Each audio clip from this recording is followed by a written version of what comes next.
analysis, a model basically is a positive full-scale replica of the dentition and the surrounding or the adjoining structures.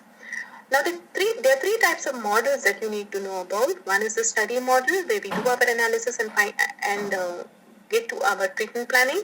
The working models on which our plates are made, and the sectional models which are again used for diagnosis.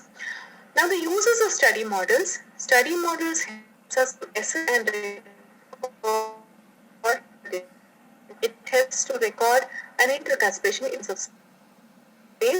It helps you to assess and record the curves of occlusion. It helps you to calculate the space analysis. It measures the progress during treatment, the medico-legal cases, and it also helps in medico-legal documentation. We have 4 different analysis, or I should say 5 different analysis that you should know about when you're doing your final year BDS. The first of the analysis is the Ashley-House Index. Now, the Ashley-House Index tries to tell us whether the premolar, whether expansion is going to remain stable or not, or whether there is a need for extraction or whether it is a non-extraction case. Now, the Ashley-House Index basically means that you need to find out the canine fossa width percentage and the premolar fossa width percentage. Now, to find out these percentages, you need to know your canine fossa width and the premolar fossa width. Now, the canine fossa width is calculated by taking the measurement on the buccal aspect of the cast at the canine fossa region from the left to the right side. The canine fossa is basically a depression which is seen from the distal portion of your canine root, and the premolar fossa width is generally calculated from the buccal cusp tip of the first premolar to the buccal cusp tip of the first premolar on the other side.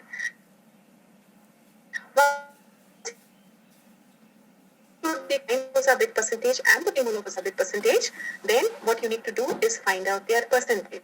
If the canine fossa width percentage is more fossa width percentage, that means there is available in the dental arch, and therefore expansion is always going to be possible. Whether it is going to remain stable, that is the question. If the canine fossa is less than the premolar fossa width, then the expansion is not going to be possible. The second inference is that if the canine fossa width is 37 degrees or less, then there is a need for extraction, and if the canine fossa width is 44% or more, then it is a non-extraction case because there is a bone present there and you can expand to gain the space. And the canine fossa width is between 37 to 44%, then it is generally a borderline case.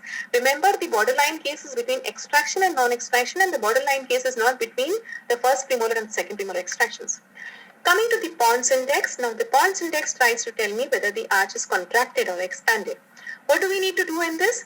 You determine the sum of the incisors by finding the mesodistal width of the incisors in the maxillary arch.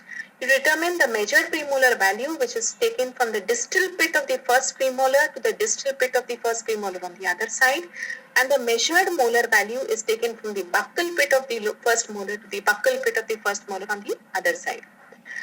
Then you calculate the premolar and the molar, calculate the premolar width in the premolar region and in the molar region, which is given by the formula sum of incisors multiplied by 100 divided by 80. Now 80 is a constant which has been given by Pons, and in molar region it is sum of incisors into 100 divided by 64.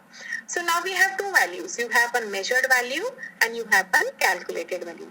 Now suppose my measured value is 50 and my calculated value is 55, which would mean that for a sum of incisor which is present, the calculated value should have been 55, but yes, the measured value is only 50 now.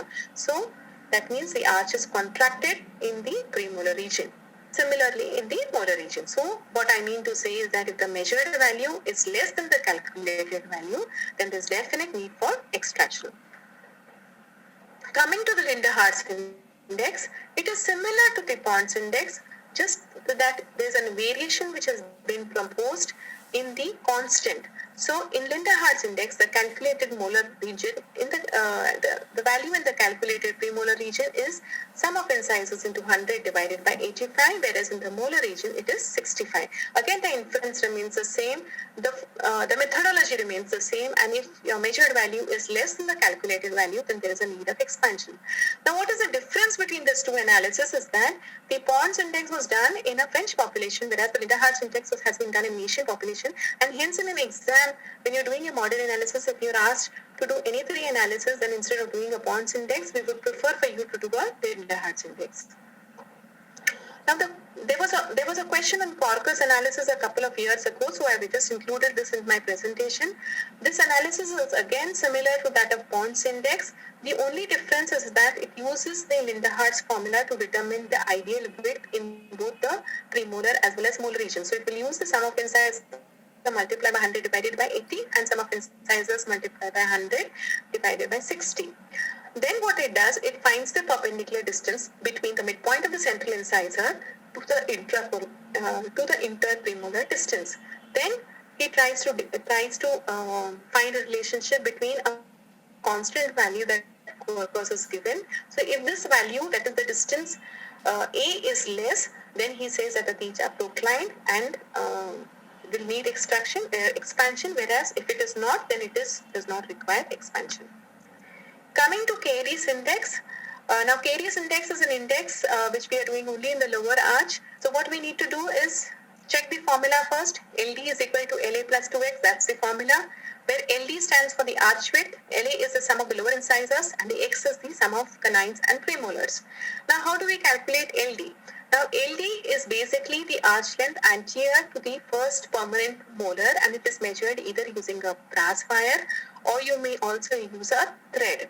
Now when we are trying to measure this, you're going to be measuring between the, you could measure it from the distal aspect of the second premolar in the posterior region, come up to the canine, and in the anterior region you're going to be measuring where your arch, where you have your, you are going to be measuring it exactly where your alveolar bone is. What I mean by that is that suppose if my teeth are proclined over the basal bone, then I'm going to be measuring it, keeping it anteriorly below the cingulum.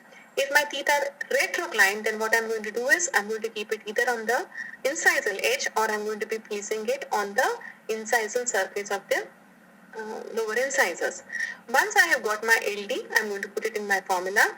Now suppose my LD is more than my LA plus 2x, that means the amount of arch, the arch width is more than the mesodistal width of my tooth, then in that case, I'm going to be seeing spacing in my dental arch and I don't require any spaces. But suppose my LD is less than LA plus 2x, that means the mesodistal width of my tooth is more than that of the arch width. Yes, I will require some sort of intervention. So now if this discrepancy is between 0 to 2.5 millimeters, then I require minimal tooth material. It's a minimal tooth material excess, so even proximal reduction can be done. Whereas if it is between 2.5 to 5 millimeters, then there is a need to extract the second premolars.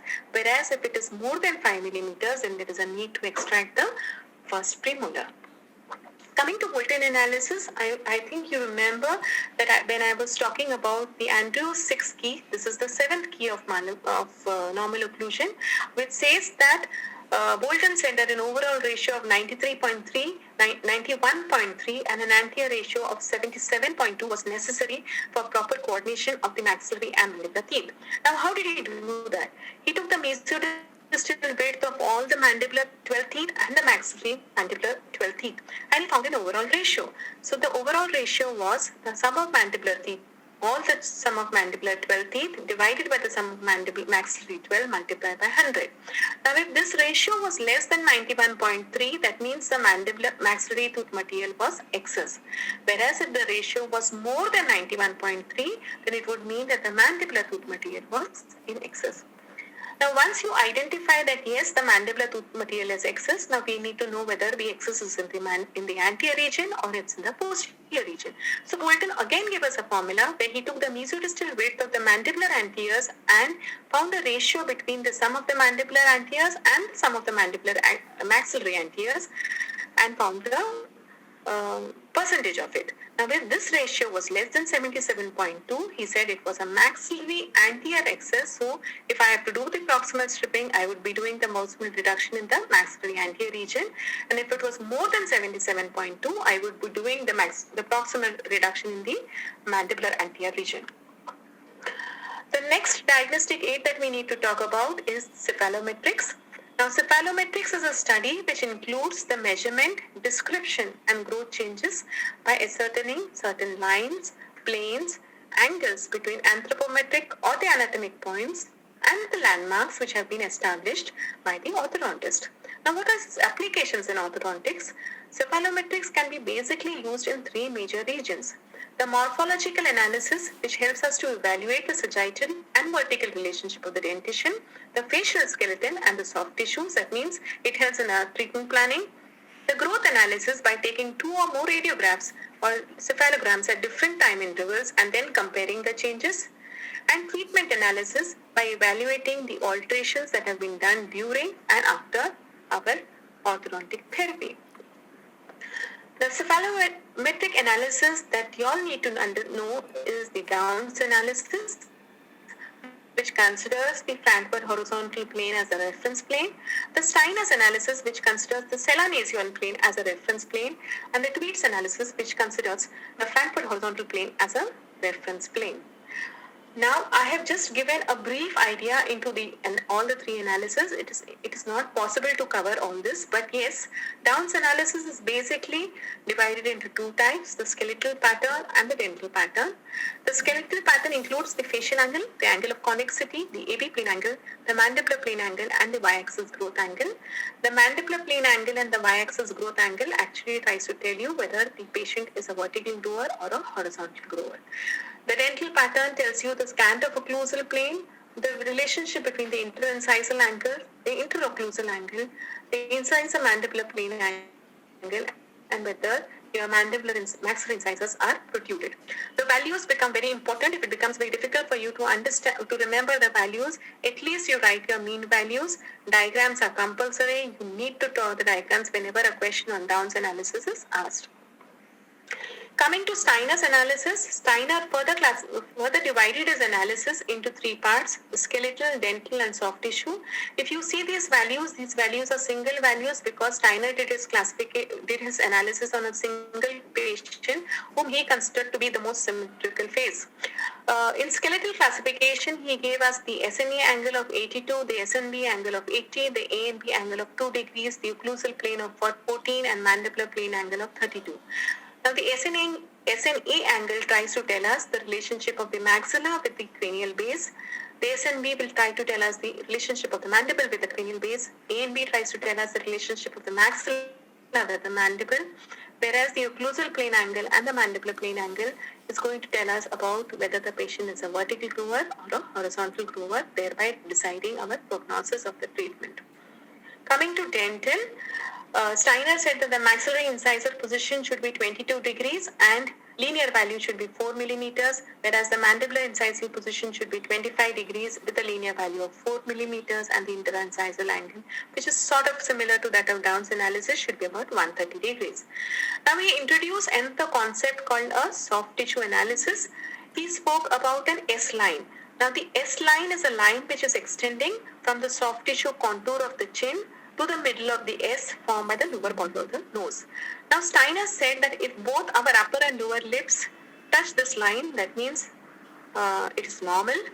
If both the upper as well as the lower lips are ahead of this line, then he called it prognathic lips. And if both the lips are behind, then he called it reclusive lips.